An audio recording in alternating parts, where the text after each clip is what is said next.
time where we can now draw a line in the gravel and start again.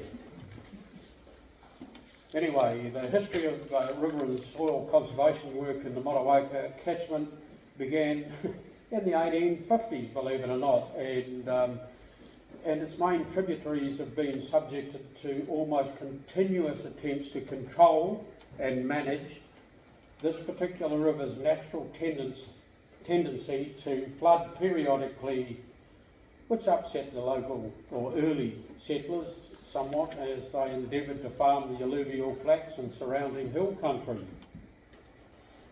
We must remember that most river valleys were bush-clad with the exception of the upper Motueka, which was virtually clear of all native tree species from Blue Glen through to the Wangapeka confluence. The upper Motueka was originally a semi-braided river with several channels across the valley floor, with perhaps one dominant channel appearing during large flood events. Most early works in the rivers consisted mainly of willow plantings, Salix fragilis, and we all know about the crack willow, and the odd weeping willow, Babylonica, but we've had a few issues since then. Anyway, that's another story altogether. The roads boards and county councils also started planting willows in the early 1900s, and some of the first crack willows were planted at Kohatu, close to the bridge or the old hotel, and there's actually, I had a look yesterday, there's still 3 of the original pollard crack willow still there, and you can blame those 3 for a lot of your crack willows down here, I can tell you that. Most of the works carried out in the catchments was piecemeal, on an as and when required basis, usually landowner initiated and funded and actually carried out by the landowner. And about into the 30s, the widespread plantings of willow began to cause more troubles than they actually solved in the first place. Earlier crack willow plantings led to widespread natural propagation by way of river flow, dispersion of limbs, twigs, leading to channel blockages, swamp formation, and wetland invasion, minor stream diversion. Some of the streams actually disappeared under the willows in those times. So in response to nationwide concerns re river and soil erosion issues, the Soil Conservation and Rivers Control Act 1941 was enacted, which in turn led to the formation of the catchment boards later in that decade. 1944, I think, was when the Nelson Catchment Board was put together. The boards were made up of a mixture of government appointed and elected members, with the chairman always being an elected member. The Nelson Catchment Board first commenced some river control works in this catchment in 1948, and I always remember being told by my first overseer, Lou Lammis at the time, in 1963, to stop moaning about the equipment you've got now. When I first started, all we had was a wheelbarrow and an old Chev cart. So times changed a bit. The Nelson Catchment Board started on channel clearance, and in the upper Motueka, closing down the multi-braided river to what is known as a single thread. And quite honestly, that was a serious mistake, changing from more of a garden rose effect to a high pressure fire hose pointing at the river banks. So yes, it wasn't the wisest thing to have done in those days. Soil conservation was also commenced with heavy plantings of many trouble spots up on the hills, and the species of choice was poplars, and boy, some of them turned up in the river recently too. So the thing is, they were never designed to be there for their entire life. original poplars were thought to be useful as timber, not the Lombardis of course, but it just didn't happen like that, and unfortunately much of those, or many of those old poplars are now causing lots of troubles. Now I started work with the Catchment Board in 1963 and then spent the next 10 years doing as I was told before I started telling others what to do for the next 10 years. Then I started questioning the reasons for and the effectiveness of the work we were doing over the following 10 years, and consequently have spent the rest of my life in rivers and soil conservation trying to fix the mistakes from the earlier times. Not always did we get it wrong, but we didn't always get it right.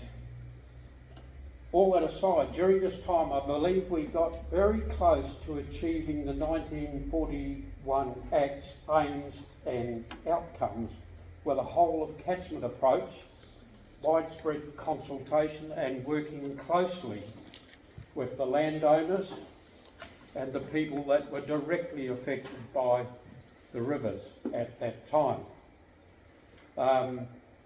There were interaction between the Forest Service and the Lands and Surveys, Ministry of Ag. They all helped and were part of that combination. In 1989, the catchment boards were abolished and regional councils were brought in, but in the case of the Nelson Marlborough Regional Council, it was duly abolished to save money, and all responsibilities were then taken on by the Tasman District Council. And I have to say, I have been in mourning ever since. I'm sorry about that, but it's the truth. In 1991, the Resource Management Act came into force to replace and improve on the 1941 legislation, and it has been onwards and downhill ever since. A bit cynical, but that's how I see it. This piece of legislation was sold to us with the following mantra, or something along these lines: the resources we hold today must be managed from now on in such a way so as to ensure that these resources are available to our children and in their turn their children in the future into perpetuity. Anyway, they're talking about doing something with that act. However, all that as may be, we now have a wonderful opportunity to start over, and this group is where it happens. But before I finish, I would really like to tell you of my dream that has gradually been building in the last 20 or 30 years, and that is central government must eventually have the courage to establish a standalone catchment management authority for the South Island, probably based in Christchurch, funded by central and local government, and is given the mandate of true river and soil conservation management with regional input from all people, including tangata whenua. Just as an example of where I think we've slipped up a bit, the last annual budget for river works at the end of the Catchment Board era in 1989 was 1.56 million, 1,560,000. This year's budget, prior to the floods, was 1.76 million, an increase of $200,000 over 36 years, not taking into account inflation and all that. When I started in 1963, we drank the water from the rivers. Never thought about it. We swam in the rivers, and we loved in the river. Oops, that's a balloon. I mean, we grew to love the rivers of this country. I still do. It is obvious all present here today care very strongly about our rivers. The rivers of New Zealand have nurtured us for generations, and it is time we started giving back in a way that shows that we do indeed care for our rivers, our awa, our life blood. Frankly, and I ask this question, who owns the water in our rivers? You? Me? Iwi? The landowner next to the river? The funny thing is, we all want to own that nice, clean, drinkable water that sustains life for us. But I have noticed that no one wants a bar of it when it's dirty and brown and full of logging slash and washed out willow trees. So my question is, why should the ratepayers of this council have to pay the full cost of getting everyone else's water out to sea? Because when it arrives there, it belongs to everyone. So, come on, central government, help us give our rivers the care and attention they so desperately need. Only more so than it was before, unfortunately. So I'm saying, stand by, and stand back. We need to move back from the rivers, give it more room in places where we can. Water is the most important, vital resource we have. It sustains us, and we're not looking after it. I also believe that in the upper catchment and on the western ranges, the separation point granite country is not suitable for production forestry. And where we have production forestry in the upper catchment, some of the technique, some of the methodology is just beyond belief. Why are we allowing that to happen? We need to stand up.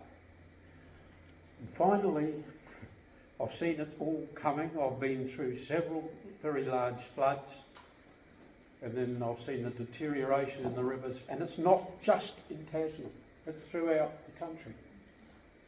I have no pleasure in saying, I told you so. I haven't. It's just one of those things that we need to start action. That's all I've got to say. Thank you very much.